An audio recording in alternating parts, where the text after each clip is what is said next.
Paano malalabanan ang puyat at walang tulog? Okay, kaya nyo ba gawin to? Minsan wala tayong choice, di ba? Napupuyat tayo, pero meron tayong 11 tips paano makakabawi, paano makakatrabaho pa rin kahit puyat tayo. Mamaya pag-usapan din natin yung mga bad effects ng laging puyat, kulang sa tulog, o kahit yung mga night shift workers Minsan mahirap yung night shift workers, parang puyat na rin sila lagi kahit baliktad ang schedule. Tapos meron tayong mga sleep tips mamaya. Okay? So, paano gagawin kung napuyat ka na? Ano bang strategy mo? 11 tips. Number 1, yung iba umiinom ng kape. Okay? Para sa mga sanay uminom ng kape, pwede naman pambawi ng puyat, 1 to 2 cups of coffee lang. Siguro maximum 2 tasang kape lang para lang magising-gising ka konti. Pero hindi pwede yung 6 cups of coffee, masobrahan ka naman sa caffeine. Hindi ko rin pinapayo yung mga energy drinks kasi masyado mataas yung caffeine nun hindi rin maganda, baka mag-palpitate ka. So, coffee 1 to 2 cups, tsaa pwede rin kung sanay ka dito. Number 2, pag puyat ka, I'm sure maghahanap ka ng matatamis. Kaya iwas sa matatamis, 'di ba? Gusto mo ng soft drinks, gusto mo ng cake, 'di ba? Para makabawi. Pero ang problema nga, pag puyat ka na, medyo higher risk ka nga for diabetes Tapos kakain ka pa ng matatamis, di lalong hindi maganda. O pwede ka pa nga manghina pag puro sugar ang kinakain mo. Number 3, dapat mas healthy yung kakainin, 'di ba? Dapat more gulay, may mani, pwede rin. Itlog, maganda itlog, high protein siya sa mga puyat. Yogurt, isda, karne, pwede rin. Pag naghahanap pa talaga ng matamis, prutas na lang. Orange, pongkam, mansanas, saging, suha. Yan mga healthy na fruits pwede. Okay? Number 4, pag puyat ka, kailangan mo mag-almusal pa rin. 3 regular meals. Hindi pwede walang almusal. Kasi, pag hindi ka nag-almusal, lalo kang mahihina, puyat ka na, wala ka pang kinain. Pero yung almusal mo, hindi pwede puro kanin. Yan ang tendency pag puyat, di ba? Dinadaan sa dami ng kanin. Dapat yung kanin mo, 1 cup pa rin. Tapos may ulam, may gulay, tsaka may isda o may karne. Ang problema nga sa mga puyat, ayon to sa pag-aaral, bumabagsak ang fiber intake nila. Yung mga night shift, yung mga puyat, mas hindi na kumakain ng gulay. Siguro nga wala nga kung madaling araw, paano kakain ng gulay? Wala kang mabilhan, di ba? Tabing baliktad kasi schedule mo na puyat So, dapat doon tayo babawi. Sa normal foods pa rin. Number 5 tip, para makabawi sa puyat, inom ng maraming tubig. Simple lang, 8 to 10 glasses of water in a day. Kasi pag puyat ka, usually dehydrated ka. Dapat nagpapahinga na yung katawan mo, relax ka na, may ginagawa ka pa. So, gugutumin ka, magme-midnight snack ka, kaya next day, hirap din pakiramdam mo. Ang utak natin, di ba, puyat ka, mahina na yung pag-iisip mo, medyo lutang ka for the day, medyo hilo-hilo ka pa. Pag dehydrated ka, lalong hindi maganda. Pag kulang ka sa tubig, sasakit din ang ulo mo, migraine, tension, headache, tubig katapat niyan. Baka magka-UTI ka pa, masyadong madilaw ang ihi, inom na maraming tubig.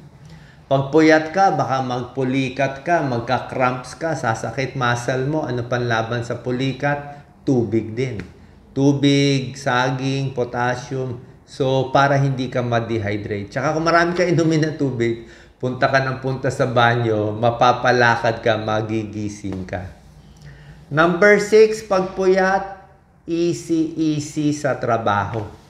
Kung ano man, lalo na kung mekaniko ka o nasa construction, syempre, puyat ka, wala yung reflex mo Mamaya, maipit ng kamay mo o martilyo, matamaan mo kamay mo kasi wala ka nga sa tamang lakas. Paglakad mo, medyo tabingi, lalo na kung may edad na, di ba? So, easy lang, mabagal lang yung trabaho para hindi magkamali.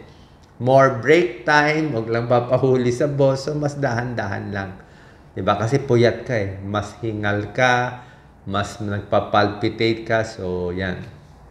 Number 7, maganda magpa-araw konti kung puyat. Konting exposure sa araw. Kasi yung araw ang pampagising, pang-alis ng antok. Okay? Pag expose tayo sa araw, bumababa yung melatonin eh. So, melatonin mas gising. Gusto mo sa gabi, maraming melatonin para mas makatulog sa gabi. So, expose sa araw sa umaga, mas gising. Pag madilim na, wala ng araw, may buwan na, yun, mas makakatulog ka na. Number 8, kung magsisiesta ka, matutulog ka.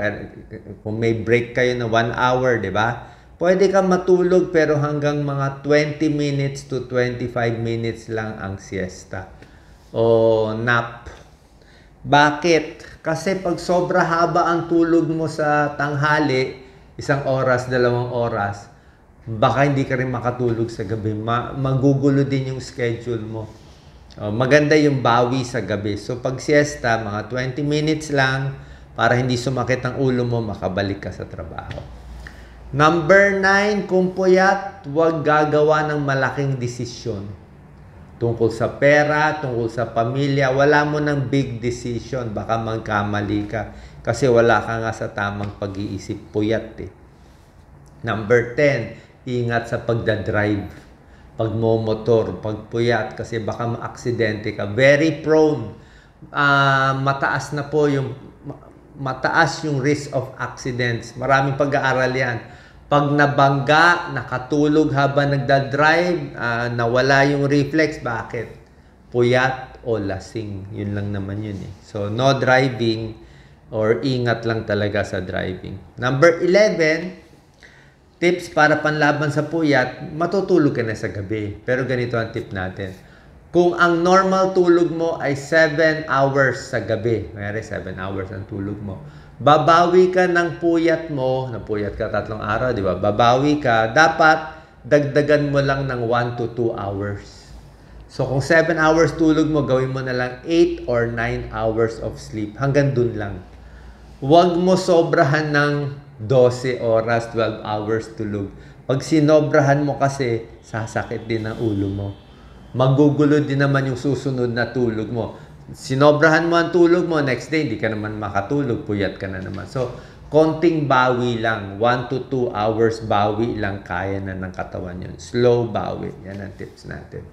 Okay, so meron na tayo panlaban sa puyat. Ano ba itong sinasabi kong 5 bad effects ng kulang sa tulog? Lalo na pag night shift ka, nakita nila may pag-aaral to. Number 1, mas tumataas ang blood sugar. Mas nagkaka-diabetes kung laging puyat. May pag-aaral 3 araw sunod-sunod puyat, yung insulin sensitivity na babawasan. Ibig sabihin, mas tataas na yung blood sugar. Nasisira na yung paggamit ng glucose. So, pag tuloy-tuloy 3 days puyat, baka tumaas na blood sugar mo, lalo na kung may diabetes ka. Pwede rin tumaba. Bukod sa diabetes, mas napapakain din. Kasi nga, ang gabi, dapat tulog ka eh. Dapat hindi ka kumakain, gising ka. So, napaparami kain mo.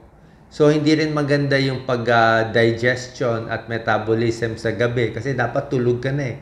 May midnight snack ka pa, tataas cholesterol, triglyceride, tataba, may diabetes pa.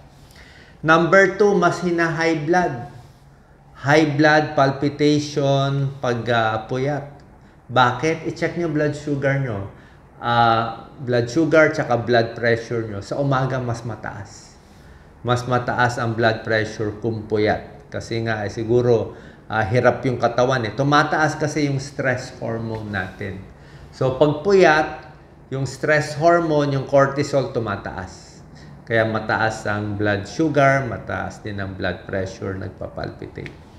Number 3, pati yung digestion natin may problema. Panunaw.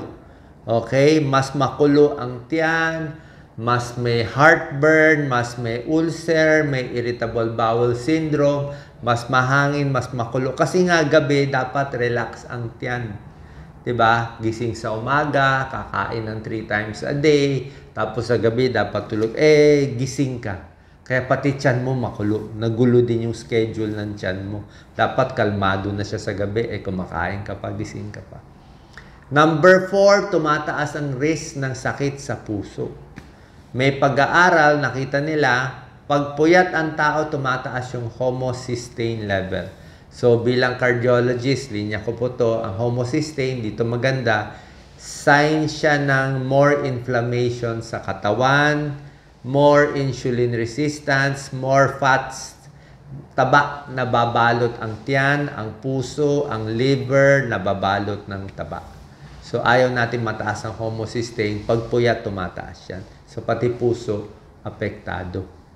And number 5, pag puyat ka, mas hindi maganda yung kinakain mo. Tulad na sinabi ko, yung mga puyat, hindi na ako makain ng fiber o gulay. Siguro wala mabili. Puro matatamis na lang ang gusto. 'Di ba? Lalo na pag night shift ka, yung mga nawawalan ng control eh. Kasi pag puyat ka, parang puyat na ako eh. Gising pa yung katawan ko. So, nanginginig ka, nagugutom ka, babawi ka sa pagkain, sa matatamis, pati nga mga desisyon mo mali. 'Di ba? Baka biglang may manligaw sa iyo, biglang pumayag ka na kasi yun na nga wala ka sa tamang control eh. Nawawala yung self-control mo kasi puyat ka nga. Okay? So, yan yung mga bad effects ng puyat. Ano naman ang sleep tips natin? Okay? Ang sleep tips natin, ang pinakamagandang oras ng tulog, 10 to 11 p.m. ang magandang tulog. Ayon sa pag-aaral circadian rhythm yan eh. 10 to 11 daw pinakamaganda. O siguro 10 p.m. Tapos ang gising maganda 6 a.m. o 7 a.m. Yun ang pinakamagandang gising. Huwag kakain ng marami bago matulog. Maganda 3 hours before sleeping bago ka kakain. Yung kain mo sa gabi, very important. Huwag sobra dami, busog na busog, baka bangungutin ka, tataba ka rin, kasi matutulog ka na, hindi mo kailangan maraming pagkain. Huwag din sobrang konti, pag ginutom ka, hindi ka rin makakatulog. So, tama-tama lang. Pwede ang saging, kung nagutom ka, saging, chamomile tea, yung iba gatas, pamparelax. Iwas sa masyadong spicy sa gabi, o yung mga may caffeine, may kape sa gabi, ayaw mo na yan. Masyadong sugary, fast foods, masyadong oily at spicy, baka kumulo ang tiyan mo sa gabi, hindi ka makatulog. Regular exercise, tuloy lang. Pero yung exercise mo, wag yung malapit ka na matulog. Wag yung tulog mo 10 p.m. tapos 8 p.m. magja-jogging ka. Ay baka hindi ka makatulog, masyado kang hyper. 'Di ba? Warm bath, pwede maligo sa gabi. Maligamgam na tubig, pamparelax. Hindi po masama yan. Hindi po nakaka-anemic o baba ng dugo. Tingnan niyo yung mga foreigners, 'di ba? Lahat ng mga overseas worker, yung mga amo nyo sa Japan, sa ibang bansa, lahat naliligo sa gabi. Maganda maligo sa gabi, mas masarap pakiramdam, mas malinis, mas hindi ka magi-infection kasi nga naligo. Okay? Less dumi sa buhok din sa gabi. Dapat temperatura, mas malamig sana, mas maganda hanapin yung malamig na kwarto, mas madilim, mas tahimik, mas okay. Tapos sa gabi, ito yung pagkakamali ng iba, walang malaking meeting, walang malaking decision. Kung makikipag-away ka kay Mr., kay Mrs., wag sa gabi. Kung kakausapin mo yung anak mo, papagalitan mo, may issue kayo, wag sa gabi. Kung may big event, wag sa gabi. Hindi ka makakatulog yan. Hindi ka makakatulog. Kasi isip pa na isip. Dapat, ang big decision, maaga. Next day na lang, para may oras ka mahimasmasan, wag sa gabi. Tapos, kung meron kayong mga meeting, kung meron kang important meeting, wag din yung sobrang aga na 7 a.m. Baka kasi masyado mong habol-habulin ako, hindi na ako makatulog, may meeting ako sa umaga. Dapat pag gabi na, relax na. 6 p.m., 7 p.m., ligo, pahinga, relax, cool down. Wala nang maraming mga post na ginagawa, post ka na post sa gabi ka pa makikipag-bash, makikipag-away, hindi ka makakatulog eh. Diba? Dapat relax, dasal, pahinga sa gabi, pasalamat tayo sa blessings for the day, konting lakad-lakad, diba? Para ma-relax, tapos kumain, para ready na makatulog. Sana po nakatulong tong tips natin. Lagi ako may baon na tubig sa tabi ng kwarto, tsaka may saging ako just in case magutom ako. Yan ang mga pamparelax ko. Sana po nakatulong tong video. Share po natin sa mga puyat at kulang sa tulog.